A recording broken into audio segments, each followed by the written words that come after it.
When I told Jack I wanted a divorce, he got all philosophical and said something that still bugs me. The grass isn't greener on the other side, Wendy. It's greener where you water it. Whatever. I was 25, stuck in suburbia with a toddler while my Instagram feed exploded with my friends living their best lives. Hey, I'm Jack. I'm 28 now, but this story really starts about 6 years ago when Wendy and I got married. Young and in love. Isn't that how all these stories begin? But wait, don't roll your eyes just yet. This isn't your typical young love gone wrong story. Well, maybe it is, but it's my story, and I need to tell it. You're too young to get married, my mom had said, stirring her coffee with that worried look she perfected over the years. But Wendy and we were sure we had it all figured out. The first year was everything we dreamed of. I come home from work to find Wendy planning our future, sketching out ideas for the nursery even before we were expecting. Look, babe, she'd say, her eyes sparkling. I found the perfect shade of yellow. It'll work whether it's a boy or a girl. When Emily was born, man, that was something else. Holding that tiny human in my arms, I swore I'd move mountains for her. I picked up extra shifts at work, started that side gig in web development. We're going to give her everything, I told Wendy, who was exhausted but glowing in her hospital bed. We're really doing this whole adult thing. Aren't you proud of us? Wendy would joke during those early days, as we figured out parenthood together. But somewhere along the way, those jokes started carrying a different weight. I first noticed the change when Wendy's friend Lisa started posting about her trips to Miami. Wendy would scroll through those photos for hours, her expression growing distant. Must be nice, she'd mutter, bouncing Emily on her knee. Just jumping on a plane whenever you feel like it. The comments got more frequent. Did you see Melissa's new boyfriend? Apparently, he's some hotshot DJ in Vegas.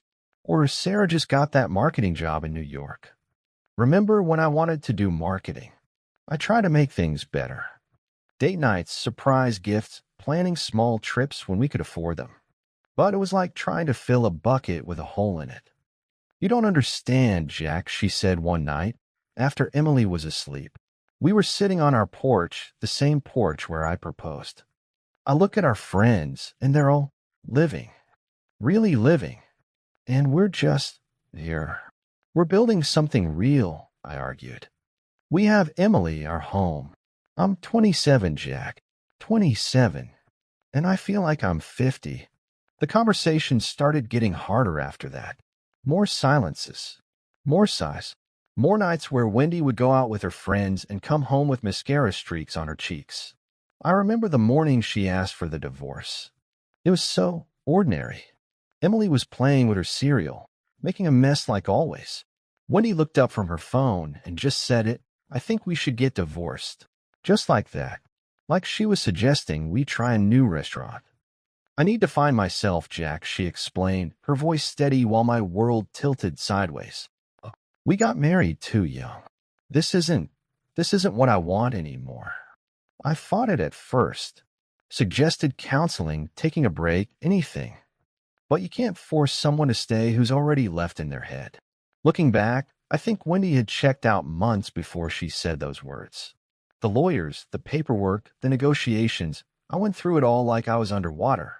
The only thing that kept me grounded was Emily's little hand in mine during our park visits, her questions about why Daddy wasn't living at home anymore. Sometimes grown-ups need to live in different houses. I'd explain, trying to keep my voice steady. But Mommy and Daddy both love you very much. You know what's funny? People talk about the pain of divorce, but they don't tell you about the numbness.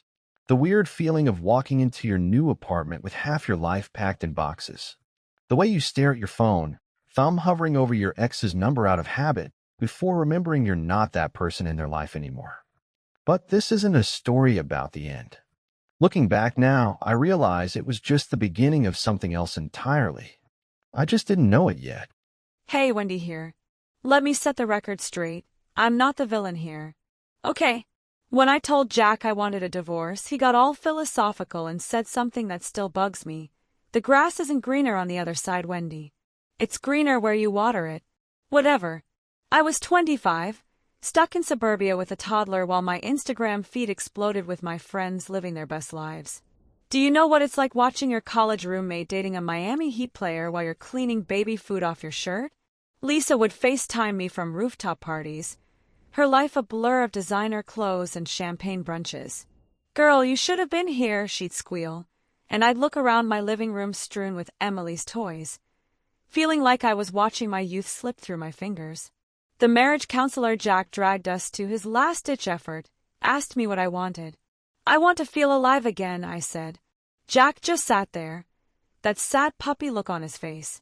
"You have a beautiful family," the counselor pointed out. "Yeah, well, beautiful families don't get you thousands of likes or invites to exclusive clubs." My lawyer was a shark in stilettos, exactly what I needed. "You're young, you have primary custody, and he makes good money," she said, tapping her manicured nails on the desk. "We'll get you set up nicely." And we did. The house, generous alimony, child support.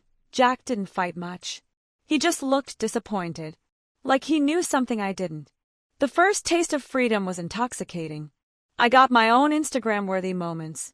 Pool parties, VIP sections, dating men who had blue check marks next to their names. My parents watched Emily while I found myself, which mostly meant finding the bottom of cosmopolitan glasses in South Beach lounges. Last month, I had what I thought would be my perfect night. Front row tickets to a Drake concert, VIP after-party at Eclipse. I wore this tiny silver dress that cost more than my monthly grocery budget. "Living your best life, girl," Lisa squealed, snapping pictures for her story. "This is what you were missing." The party was everything I'd dreamed of. Beautiful people, flowing champagne, a DJ whose name I should probably know. But around 2 a.m., sitting in a booth that cost $2,000 to reserve, I had this moment. This crystal-clear moment where I watched everyone trying so hard to look like they were having the time of their lives. Sarah was crying in the bathroom over some guy she'd met twice. Madison was calculating how many followers she'd gained that night.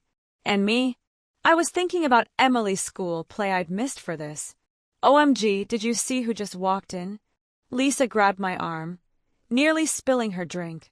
"That's Jake's manager, you know, the one I told you about? He totally follows me." "Does he know you bought half your followers?" Madison muttered under her breath, and suddenly they were arguing about who was more authentic on Instagram. "At least I don't Photoshop my waist," Lisa snapped. "Says the girl who got lip fillers and pretends they're natural," Sarah chimed in, magically recovered from her bathroom breakdown. I sat there, watching my fabulous friends tear each other apart over filters and followers, and felt empty. Just completely empty. "I can take Emily this weekend," Jack would offer, but I'd usually say no out of spite. Why should he get to play happy family when I had fought so hard for custody? Besides, my parents were always happy to babysit. Mom would give me these looks, though. "Emily asked for you 3 times today," she'd say, and I'd feel this twinge. But then my phone would buzz with plans for the night, and the twinge would fade. Dating was a rush at first. There was this semi-famous DJ who'd fly me out to his shows, a retired athlete who drove a Lamborghini. Each one made me feel like I was finally living that life I'd envied on social media. "This is what I deserve," I'd think, posting perfectly filtered photos that I knew would make my married friends jealous. But here's the thing about these guys. They'd ghost faster than a Snapchat story once they realized I had a kid. "You're amazing, but I'm not really looking for anything serious," became a greatest hit I heard on repeat. Or they'd want to keep things casual, their eyes darting away when I mentioned Emily. Some nights, after another disappointing date or scrolling through photos of Jack and Emily at the park, I'd remember his words about the grass being greener. Those nights were the worst. I'd open my DMs full of fire emojis from strangers, look around my empty house with its expensive furniture, and feel nothing. Besides, I'm sure things will turn around soon. They have to, don't they? You know what's funny? 3 years after my divorce from Wendy, I barely recognized the guy I was back then. That broken man who'd spend nights staring at his phone, hoping she'd realize her mistake, he's gone. Not because I'm bitter. I'm actually thankful. Sometimes the worst things that happen to you end up being exactly what you needed. The first year was rough, I won't lie. Every other weekend with Emily felt like a cruel joke. "Daddy, why can't I stay longer?" she'd ask, and my heart would crack all over again.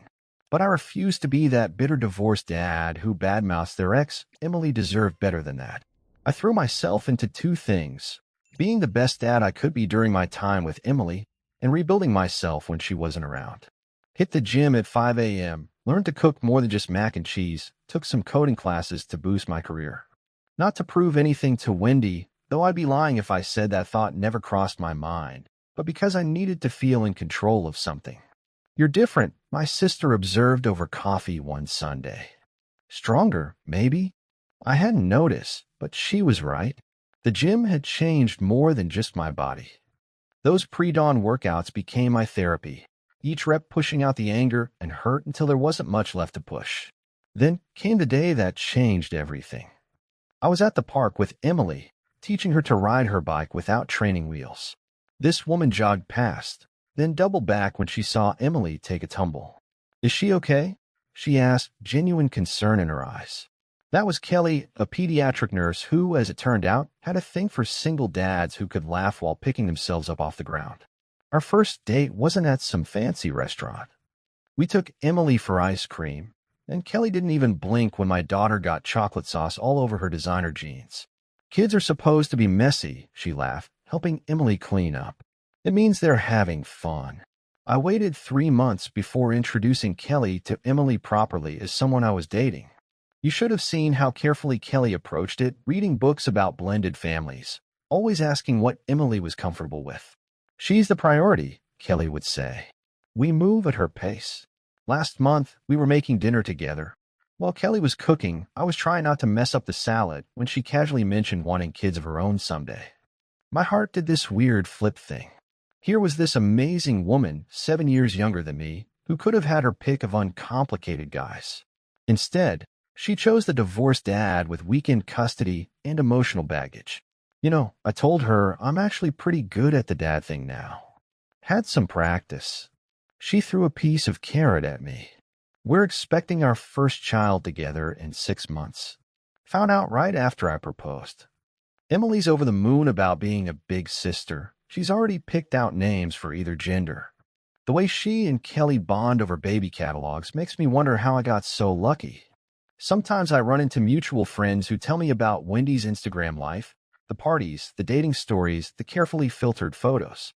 I just nod and change the subject. That world feels so foreign now, like a movie I watched once but can't quite remember the plot. Yesterday, Kelly and I were house hunting. We need more space with a baby coming, and Emily needs her own room for when she stays with us. "What about a yard?" Kelly suggested. "For the kids to play in." The way she said kids, plural, like it was the most natural thing in the world, made me realize how far I've come. Emily noticed it too. Last weekend, she looked up from her coloring book and said, "Daddy, you smile a lot more now." Out of the mouths of babes, right? You know what's ironic? Wendy left because she thought she was missing out on life. But sitting here now with Kelly asleep on the couch, her hand resting on her growing belly, Emily's artwork covering our fridge, I realized something. I'm not missing out on anything. This is life, messy, real, and absolutely perfect in its imperfection. They say the best revenge is living well. But this isn't about revenge. It's about learning that sometimes you have to let go of the life you planned to find the life that's waiting for you. 3 years. That's how long it's been since I traded my wedding ring for what I thought would be an all-access pass to my dream life. Now I'm 30, sitting in my too-quiet house on a Friday night, scrolling through dating apps that make me feel like expired goods on a clearance shelf. "Sorry, I just don't do single moms," was last week's rejection. Guy didn't even have the decency to say it to my face, just a text after I mentioned Emily during our coffee date. He'd been all charm until then, laughing at my jokes, touching my hand. The moment I said my daughter, his eyes did that thing. That subtle shift from interest to exit strategy. My Instagram following has dropped by half. Turns out people get bored of watching you pose at the same clubs with a rotating cast of meaningless faces. Lisa, remember her, my fabulous friend with the Miami Heat player? She got married last month. To an accountant. In Ohio. Girl, the party scene gets old. she told me over FaceTime, showing off her suburban backyard. I needed something real. Something real. I had something real, didn't I? Had it right in my hands and traded it for, what exactly? Yesterday I drove past Jack's new place.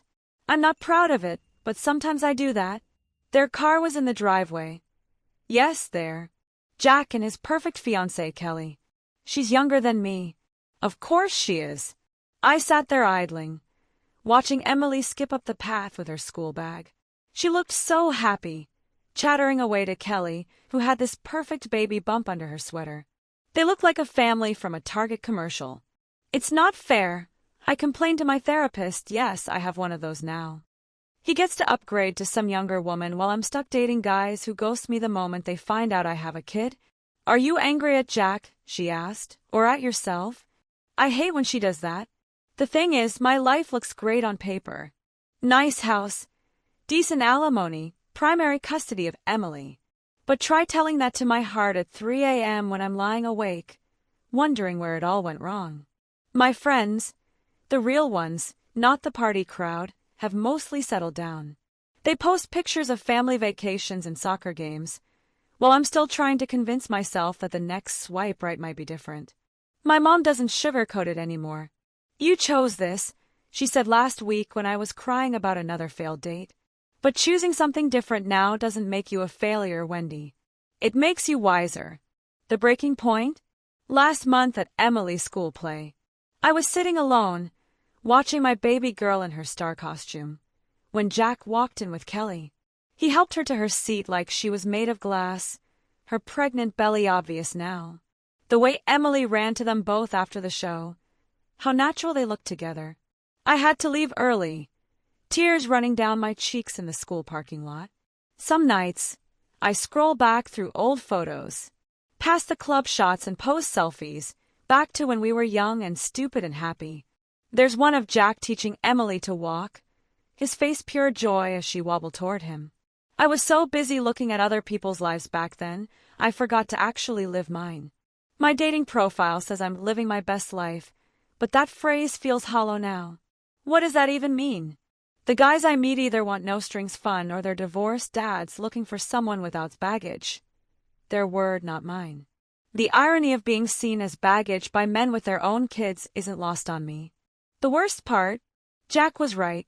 That stupid thing he said about the grass being greener where you water it. I can't get it out of my head lately. I spent so much time climbing the fence to see what was on the other side. I let my own yard turn into a desert. Emily asked me last week why I'm not married like her daddy is going to be. Don't you want to be happy, Mommy? 6-year-olds don't pull their punches, do they? I told her I was happy, but she just gave me this look. Kids know more than we think. So here I am, 30 years old, watching my ex-husband build his perfect new life while I'm stuck in a holding pattern of bad dates and regret. My friends say I'm still young, that it's not too late to start over. Maybe they're right. Or maybe this is karma, the universe's way of teaching me that sometimes what you have is worth more than what you want. The funny thing about freedom, sometimes it feels a lot like being lost. And all those doors I thought would open when I left Jack, turns out they were revolving doors, spinning me right back to where I started. Only now I'm older, maybe a little wiser, and definitely more alone. But hey, at least I've got my Instagram memories, right? Even if most of them are filtered versions of an empty life I thought I wanted.